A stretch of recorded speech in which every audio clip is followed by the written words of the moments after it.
my channel and today we will discuss about the food microbiology। आपको पता है microbiology हम सब ने ही स्टडी की है जिसमें हम लिविंग ऑर्गेनिज्म की स्टडी करते हैं। बट ये फूड माइक्रोबायोलॉजी क्या होती है? इसमें हम फूड माइक्रोन की स्टडी करते हैं जो कि फूड में हेल्प कर रहे होते हैं या फिर फूड की स्पॉयलेज करते हैं। जैसे कि हम मिल्क को घर पे लाते हैं तो मिल्क को हम बॉईल करते हैं ताकि मिल्क ख़राब ना हो जाए। तो इसके लिए हम पास्चराइजेशन प्रोसेस की हेल्प लेते हैं, यानी मिल्क को बॉयल किया जाता है। लेकिन अगर हम मिल्क को बॉयल नहीं करेंगे तो उसकी वजह से क्या होगा, उसके अंदर जो माइक्रो ऑर्गेनिजम्स प्रेजेंट हैं वो स्पॉयल कर देंगे मिल्क को। इसी तरह से अदर फूड प्रोडक्ट भी जो है माइक्रो ऑर्गेनिज्म की वजह से स्पॉयल हो जाते हैं।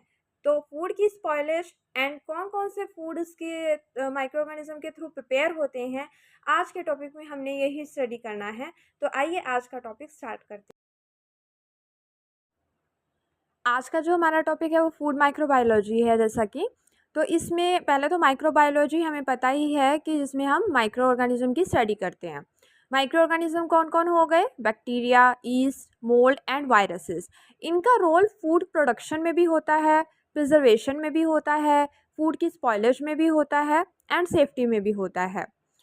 अब हमने देखना जैसे कि हम अगर बहुत सारी प्रोसेस जैसे बेनिफिशियल प्रोसेसेस करें फर्मेंटेशन, तो उसकी हेल्प से क्या हो सकता है या कंट्रोल करें माइक्रो ऑर्गेनिज्म की ग्रोथ को, तो फूड बॉर्न इलनेस से प्रिवेंट किया जा सकता है।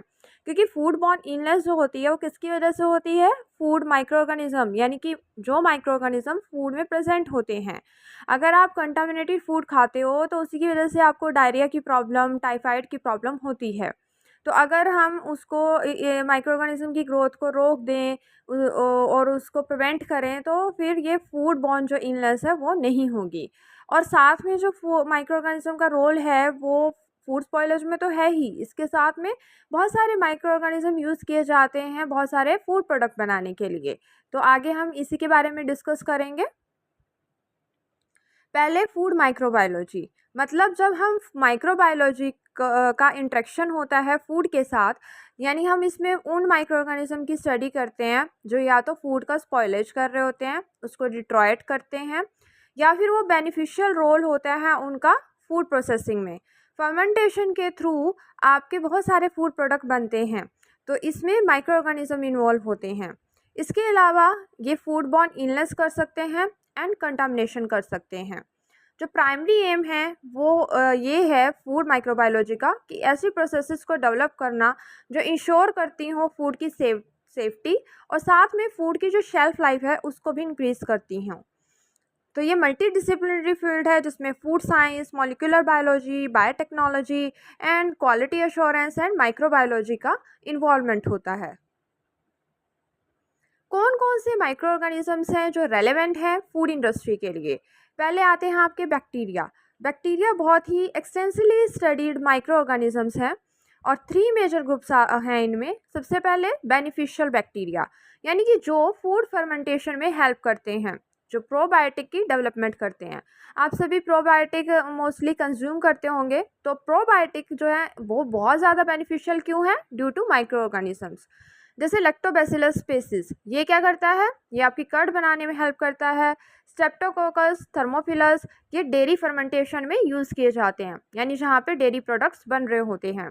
और इसकी हेल्प के थ्रू जो लैक्टोज इंटॉलरेंस होती है, तो जिन पर्सन को लैक्टोज इंटॉलरेंस होती है वो लैक्टोज डाइजेस्ट नहीं कर पाते हैं, तो ये माइक्रो ऑर्गेनिज्म जो हैं वो लैक्टोज डाइजेशन में हेल्प करेंगे और जो गट की हेल्थ है उसको भी इम्प्रूव करेंगे।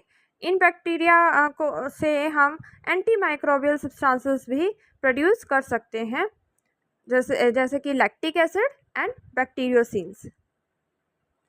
दूसरी कैटेगरी होती है पैथोजेनिक बैक्टीरिया की। ये नाम से पता चल रहा है, यानी जो डिसीज़ कॉज करते हैं। जैसे साल्मोनेला पोल्ट्री में होता है, ई कोलाई आपके ग्राउंड मीट में पाया जाता है, लिस्टीरिया मोनोसाइटोजीन्स जो होता है वो रेडी टू ईट प्रोडक्ट्स में होता है। तो इनकी वजह से बहुत सारे डिसीजेस होते हैं, इसीलिए प्रॉपर टेम्परेचर का कंट्रोल, हाइजीन एंड कूलिंग चाहिए होती है ताकि ये पैथोजेनिक बैक्टीरिया हम पे अटैक ना करें और ऐसे फूड को हम कंज्यूम करें जिनमें पैथोजेनिक बैक्टीरिया ना हो। स्पॉयलेज, अब तीसरी कैटेगरी के बैक्टीरिया होते हैं जो हेल्थ के लिए हार्मफुल नहीं होते हैं लेकिन वो स्पॉयलेज करते हैं फूड की, जैसे सीडोमोनास है, वो रेफ्रिजरेटर टेम्परेचर पे भी ग्रो करता है। इसीलिए हम कहते हैं कि अगर कोई फूड 3 to 4 डेज़ पुराना हो गया, ओल्ड हो गया है और रेफ्रिजरेटर में है तो आपको उसको डिस्कार्ड करना चाहिए, क्योंकि उसमें भी माइक्रो ऑर्गेनिज्म की ग्रोथ हो सकती है। जैसे कि सीडोमोनास जो है वो रेफ्रिजरेशन टेम्परेचर पे भी ग्रो कर जाएगा, मतलब 4 to 5 डिग्री सेल्सियस पे भी वो ईजिली सर्वाइव करेगा और स्लाइम प्रोड्यूस करेगा मीट पे या डेयरी प्रोडक्ट्स पे।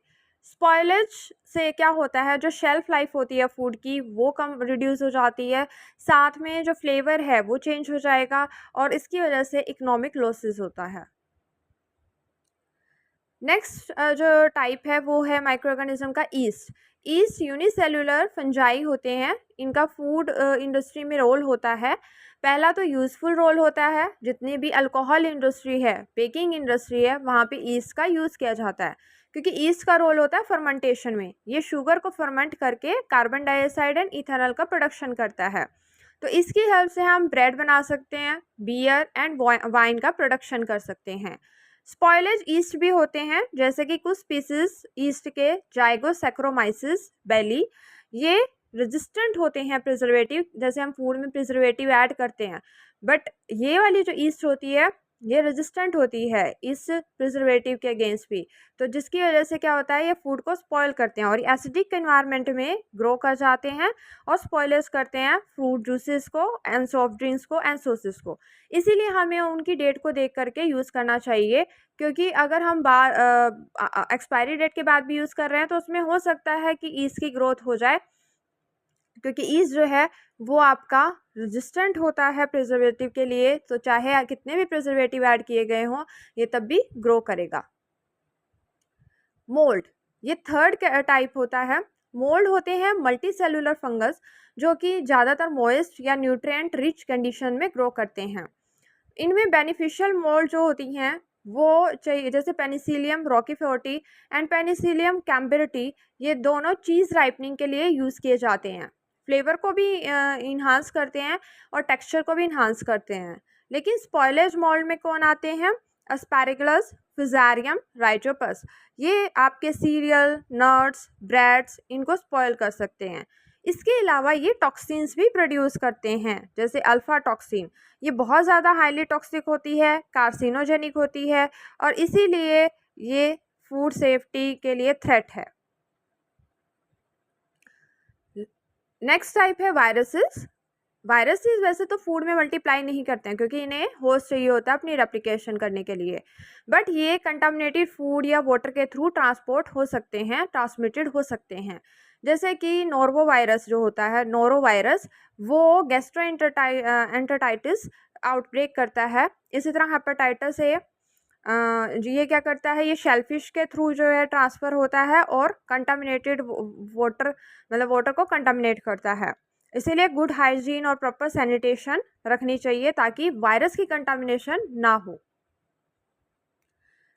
एप्लीकेशन क्या है माइक्रोबायोलॉजी की फूड इंडस्ट्री में? पहला तो हमारा फूड फर्मेंटेशन ही हो गया कि इसके थ्रू हम बहुत सारे क्या करते हैं, प्रोडक्ट बना सकते हैं, जैसे एसिड बना सकते हैं, अल्कोहल, बियर, वाइन बना सकते हैं, ब्रेड बना सकते हैं। फर्मेंटेड फूड में आते हैं आपके yogurt, sauerkraut, kefir, soya products and kombucha. ये डाइजेशन को भी इन्हांस करते हैं, शेल्फ लाइफ इन्हांस करते हैं और न्यूट्रिशनल वैल्यू को भी एडिड करते हैं। फर्मेंटेशन से जो एंटी न्यूट्रिशनल फैक्टर होते हैं वो रिड्यूस होते हैं, जैसे कि फाइटिक एसिड जो कि लिग्यूम्स में पाया जाता है या सीरियल में पाया जाता है। ये सारे फर्मेंटेड फूड हैं, जैसे योगर्ट आपके प्रोबायोटिक्स में भी आता है, कैफिर, कम्बोचा, किमची, पिक्कल आप बनाते ही हो घर में, ये भी फर्मेंटेड फूड का ही एक एग्जाम्पल है। कांजी, ये भी आप सर्दियों में बनाते हो, तो ये सब फर्मेंटेशन के थ्रू बनते हैं, यानी एनारोबिक कंडीशंस में बनते हैं। नेक्स्ट एप्लीकेशन है फूड प्रिजर्वेशन। माइक्रोबायोलॉजी के थ्रू हमने ऐसे प्रिजर्वेटिव मेथड्स को डेवलप किया है जिससे कि माइक्रोबियल ग्रोथ इनहिबिट होती है। पहला है थर्मल मेथड, जो अभी मैंने बताया था, मिल्क को हम बॉयल करते हैं जिसको हम बोलते हैं पास्चराइजेशन। स्टेरिलाइजेशन सभी को पता है। एंड कुकिंग, इसकी वजह से जितने हार्मफुल बैक्टीरिया हैं एंड स्पोर्स हैं वो डिस्ट्रॉय हो जाते हैं। तो इस मेथड के थ्रू हम फूड को प्रिजर्व रख सकते हैं। कई बार हमें केमिकल प्रिजर्वेटिव ऐड करने पड़ते हैं, जैसे कि ऑर्गेनिक एसिड जिसमें lactic acid, acetic acid, sorbic acid या नाइट्रेट। इसकी वजह से भी जो पैथोजेनिक माइक्रोब्स हैं उनकी फूड में ग्रोथ नहीं होती है। फिजिकल मेथड में आता है डिहाइड्रेशन, कि आप फूड में से सारा वाटर निकाल दो, क्योंकि मॉइस्ट कंडीशन में आपके बैक्टीरिया ग्रो कर रहे होते हैं या माइक्रो ऑर्गेनिजम्स।